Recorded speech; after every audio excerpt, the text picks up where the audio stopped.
Okay now everybody, listen up. Today I have a presentation for you. It's called Controversial Elections, a boring document.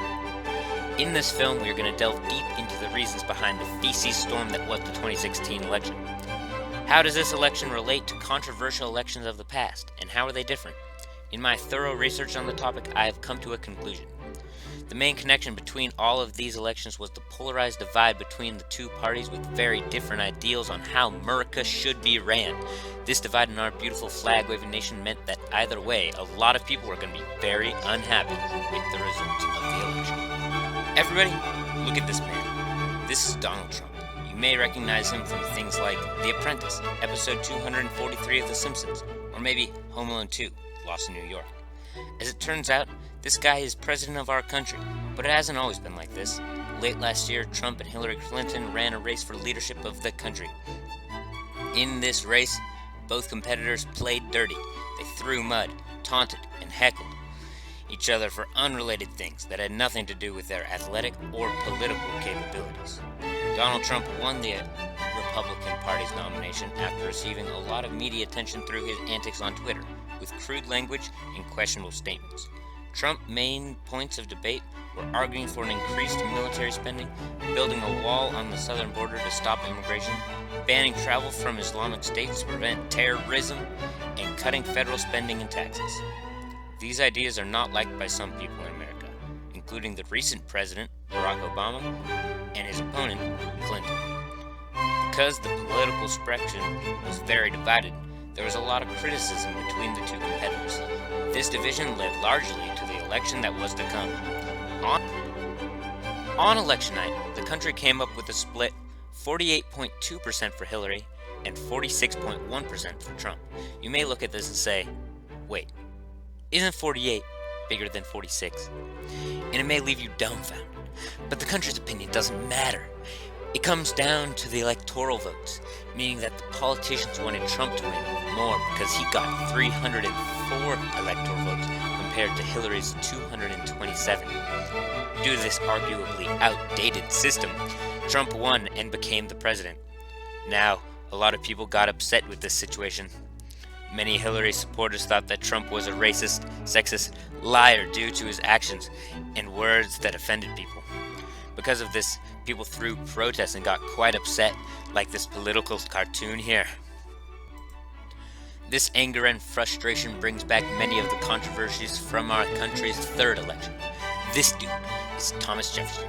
He was a leader in the country's revolution, and he was there helping build a good country without anybody having too much power, like that mean king that was just there. His name is George. But when he ran for president, the first time he was beaten by the Federalist John Adams, an ugly fellow who had also helped in the Revolution. Adams and Jefferson went head-to-head in this election, and Adams came out on top with the double. Then, 4 years later, TJ is back and ready to be president. This election got hairy. Jefferson was all about a weak central government and giving the states more power, while Adams and the Federalists had developed Hamilton's American system, which gave the government more power with tariffs and banks. As you can see in this quote prior to the election, Jefferson is very much against the idea of taxation.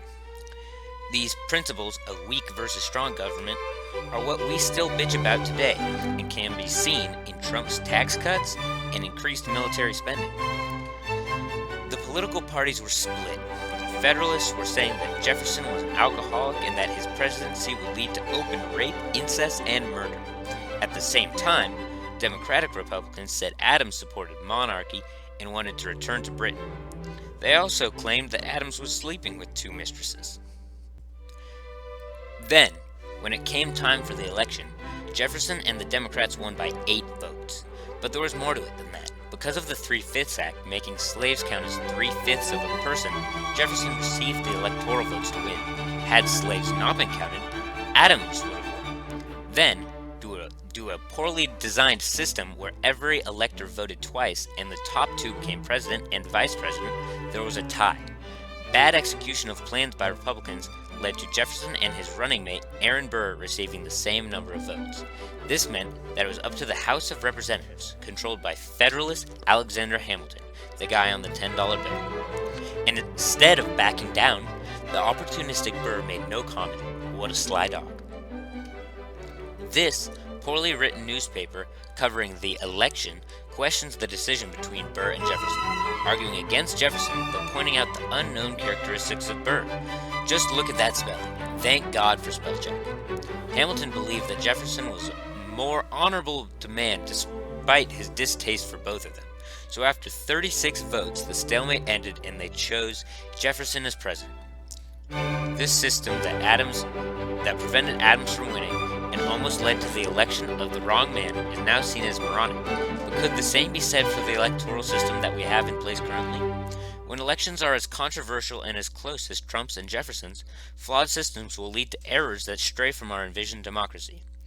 From the mudslinging to the highly debatable ending, this election's controversy, similar to the most recent one, stemmed from the vast differences in opinion between political parties. Fast forward 28 years and we come upon a different election. This guy, Andrew Jackson, is Trump's hero. He had an election that was very rough as well. Similarly to Trump, he had a questionable past. He was a celebrity of sorts after his victory in the Battle of New Orleans in the War of 1812, so everyone knew that Jackson dueled people and had executed traitors in his time with the military.